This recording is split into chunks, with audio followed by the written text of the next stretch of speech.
It's a little golden book called Uncle Mistletoe. It was the day before Christmas, and all through the house, the grown-ups were busy as busy could be. No one had time for Peter and Bets, so they decided all by themselves to go to visit Santa Claus. "Don't forget your rubbers," said Mother when they told her, just as she was putting the turkey in to roast. That would be their boots. "Humph," was all that Daddy said, high up on a ladder, trimming the Christmas tree. So off went the children with their friend Tony Pony into the wintry woods. Through the miles of those frosty woods they walked on and on. Golden green deer paused to watch them pass.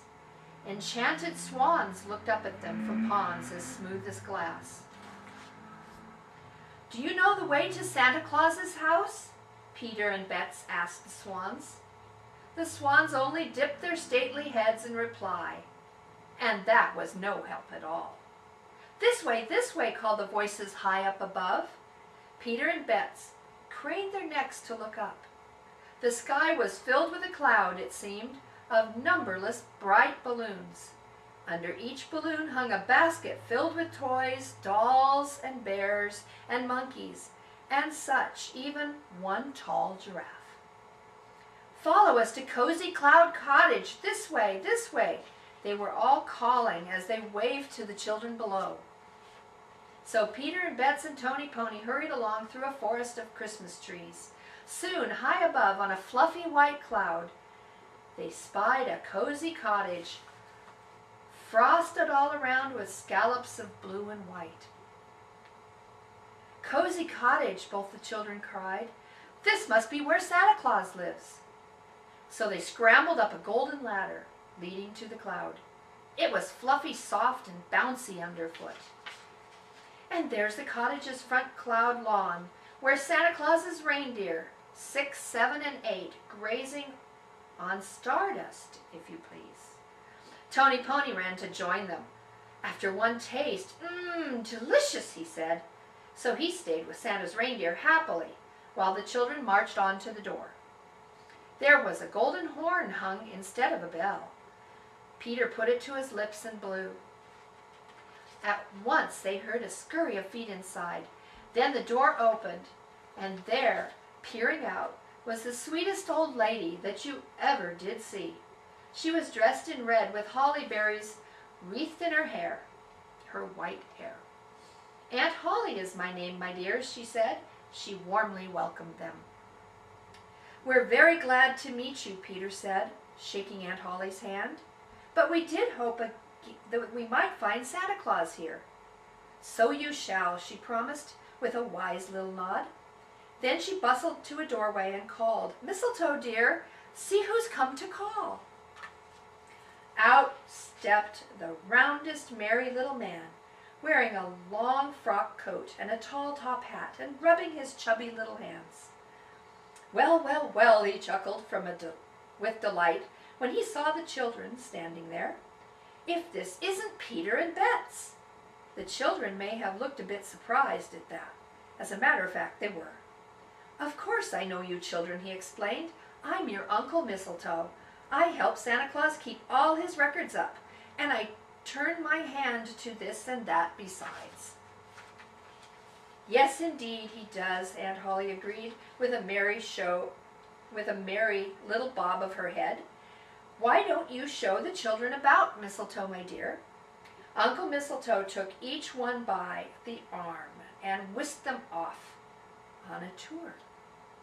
He showed them where Aunt Holly baked her Christmas cookies, and she let them each choose some to try.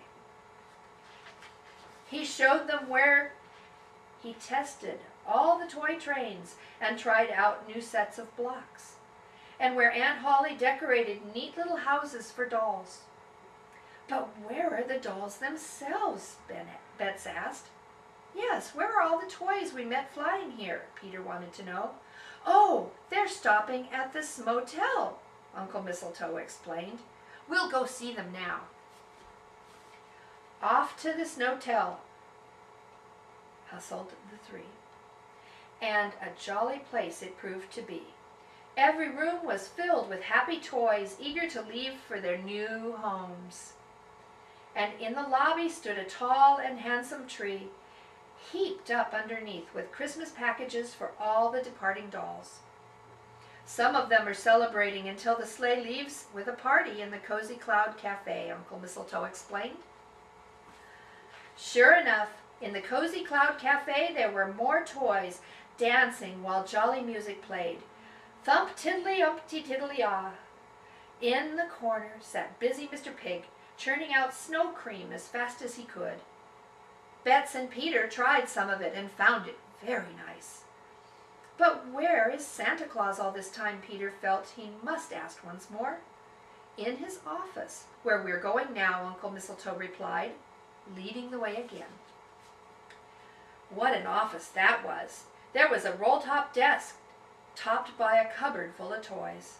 There was a hooded white fireplace full of dancing colored flames. And there was dear Santa Claus himself, leaning back in a big chair, beaming with good cheer. Well, my dears, so you're here, he said to Peter and Bets. We'll have just time for a little snack before we climb into the sleigh, for I'm planning to take you home, you see. Peter and Bets were speechless with delight, but the cookies and cocoa Aunt Holly served soon brought their tongues to life. They were chatting merrily away when Santa Claus said, "Time to leave." Aunt Holly made certain they were warmly buttoned up.